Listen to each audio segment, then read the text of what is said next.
السلام علیکم ورحمۃ اللہ وبرکاتہ۔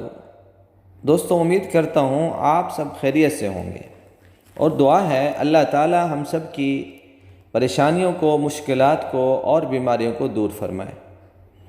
تو دوستوں، آج کی ویڈیو میں آپ کو یہ بتاؤں گا کہ کیا قرآنی وظائف سے ہر بیماری کا علاج ممکن ہے، اور پریشانیوں اور مشکلات کا حل موجود ہے؟ کیا کوئی حدیث موجود ہے یا نہیں؟ کیا کوئی ایسا واقعہ جو حضور صلی اللہ علیہ وسلم کے زمانے میں پیش آیا، اور کیا اس کا کوئی ثبوت کتابوں میں موجود ہے یا نہیں؟ تو دوستو، ان باتوں کا جاننا لازمی ہے۔ جب انسان کو کسی چیز پر یقین ہوتا ہے تبھی کوئی عمل کرتا ہے، اور پھر اس عمل کا اثر ہوتا ہے۔ آج ہم بیمار ہوتے ہیں، بیمار ہوتے ہوئے فوراً ہماری نظر ڈاکٹروں پر جاتی ہے، اور ہم ڈاکٹروں سے رجوع کرتے ہیں۔ اور ڈاکٹروں سے رجوع کرنا کوئی بری بات نہیں ہے، لیکن اس میں اہم چیز یہ ہے کہ ڈاکٹروں سے رجوع کرتے وقت ہمارا یقین اللہ تعالیٰ کی ذات پر ہونا چاہیے، اور نبی صلی اللہ علیہ وسلم کے ارشادات پر ہونا چاہیے۔ تو چلتے ہیں آج کے اہم ٹاپک کی طرف۔ اگر آپ کو ہماری ویڈیو اچھی لگے تو لائک کریں اور کمنٹس کریں اور شیئر ضرور کریں، اور جو دوست ہمارے چینل پر وظائف آفیشل پر نئے ہیں ان سے گزارش ہے وہ ہمارے چینل کو سبسکرائب کریں اور گھنٹی کے بٹن کو دبا دیں، تاکہ روزانہ آنے والی ویڈیو آپ کو ملتی رہے، اور ویڈیو کو پورا دیکھیں تاکہ پوری بات معلوم ہو جائے۔ بسم اللہ الرحمن الرحیم۔ قرآنی علاج کا ثبوت اور سند۔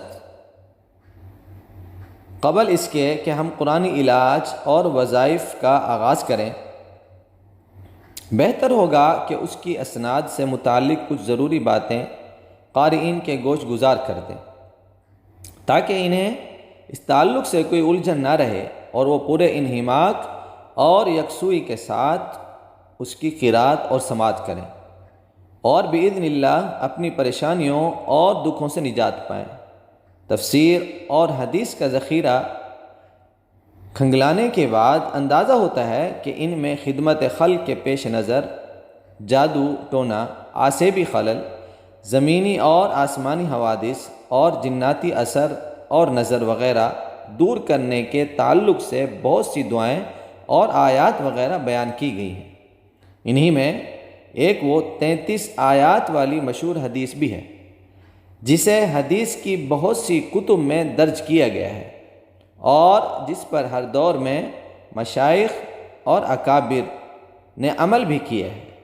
وہ ان کے معمولات میں بھی شامل رہی ہے، اور ان کے ذریعے خلق خدا کو بہت سے روحانی اور جسمانی دکھوں اور الجھنوں سے نجات بھی ملی ہے۔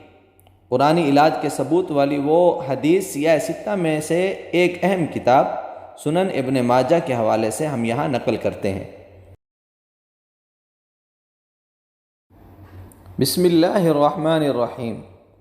عن ابی لیلى قال كنت جالسا عند النبي صلی اللہ علیہ وسلم اذ جاءه اعرابی فقال ان لي اخا وجعا قال ما وجع اخيك قال به لمم قال اذهب فأتني به قال فذهب فجاء به فأجلسه بين يديه فسمعته عوذه بفاتحة الكتاب وأربع آيات من أول البقرة وآيتين من وسطها وإلهكم إله واحد وآية الكرسي وثلاث آيات من خاتمتها وآية من آل عمران أحسبه قال شهد الله أنه لا إله إلا هو وآية من الأعراف إن ربكم الله الذي خلق الآية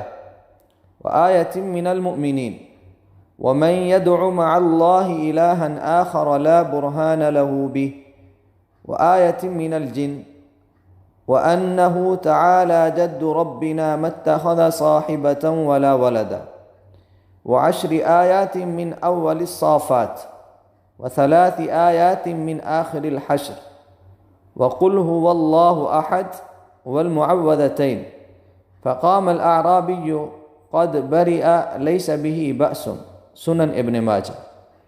ترجمہ: صحابی رسول حضرت ابو لیلہ بیان کرتے ہیں کہ میں نبی کریم صلی اللہ علیہ وسلم کی خدمت میں حاضر تھا، اتنے میں ایک اعرابی یعنی بدو آیا اور عرض کرنے لگا کہ یا رسول اللہ صلی اللہ علیہ وسلم، میرے بھائی کو کچھ تکلیف ہے۔ حضور صلی اللہ علیہ وسلم نے پوچھا، اسے کیا تکلیف ہے؟ اس نے کہا، اس کے اندر ہلکی سی جنونی کیفیت ہو گئی ہے۔ حضور صلی اللہ علیہ وسلم نے فرمایا، اسے میرے پاس لے آؤ۔ چنانچہ وہ اس کو حضور صلی اللہ علیہ وسلم کی خدمت میں لے کر حاضر ہوا۔ حضور صلی اللہ علیہ وسلم نے اس کی شفا اور حفاظت کے لیے سورۃ فاتحہ، سورۃ بقرہ کی ابتدائی 4 آیاتیں اور بیچ سے 2 آیات بسم اللہ الرحمن الرحیم وَإِلَٰهُكُمْ إِلَٰهٌ وَاحِدٌ، آیت الکرسی، اور پھر آخر سورہ بقرہ کی 3 آیاتیں آل عمران کی 1 آیت۔ راوی کہتے ہیں میں سمجھتا ہوں وہ یہ تھی، شہید اللہ انہ لا الہ الا ہو۔ اعراف کی آیت ان ربکم اللہ الذی خلق۔ سورہ مؤمنون کی آیت ومن يدع مع اللہ الہا آخر لا برہان له به،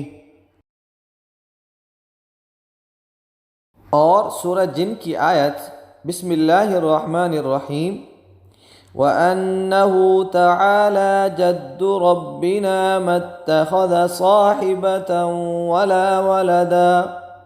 سورہ صافات کی ابتدائی 10 آیاتیں، سورہ حشر کی آخری 3 آیاتیں، سورہ اخلاص اور قُلْ أَعُوذُ بِرَبِّ الْفَلَقِ اور قُلْ أَعُوذُ بِرَبِّ النَّاسِ پڑھی۔